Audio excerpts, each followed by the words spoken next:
সগলখদের বড় লিডার, তার নাম আব্দুল্লাহ ইবনে সাবা। বিশ্বনবী সাল্লাল্লাহু আলাইহি সাল্লামের জামানায় ছিল সগলখর, বর্তমানে এখনও আছে, আপনার সাথে আছে, আমার সাথে আছে। এরা সবসময় সগলখড়ি করে বেড়ায়। এরা কোনো কাজের সমাধা করে না, বরং আপনার সঙ্গে থাকে, বিভিন্ন কথা বলে। আমার সঙ্গে থাকে, আপনার বিভিন্ন কথা বলিয়া যেই কাজের সমাধা হবে, কাজটা সমাধা না করিয়া বরং এটাকে যুগ যুগ ধরে বেজালের মধ্যে জড়াইয়া রাখে। আল্লাহ রাসূল তাদের ঠিকানা বলেছেন। হাদিসটা হযরত আবু ওয়াইল থেকে বর্ণিত। আন আবি ওয়াইলিন আন হুযাইফাতা আন্নাহু বালাগাহু আন্না রাজুলান ইয়াতিমুল হাদিসা فقال حذيفة سمعت رسول الله صلى الله عليه وسلم يقول لا يدخل الجنة نمام।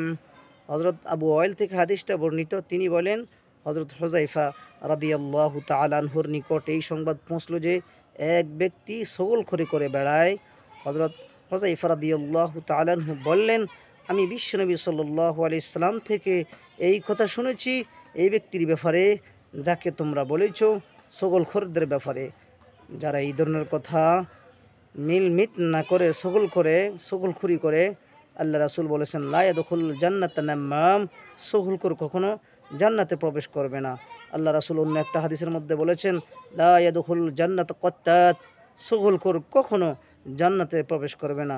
তাই ইনশাল্লাহ আমরা সগলখড়ি করব না। জান্নাতে যাওয়ার জন্য মানুষের যে সমস্ত জিনিসপত্রর মধ্যে ভেজাল লেগে যায়, আমরা সোয়াবের নিয়তে মিট করব ইনশাআল্লাহ। তাহলে কি হবে? নফল নামাজ, নফল রোজা, বিভিন্ন আমল থেকে আল্লাহ পাক এই মিট করার কারণে অধিক সোয়াব দান করবেন ইনশাআল্লাহ।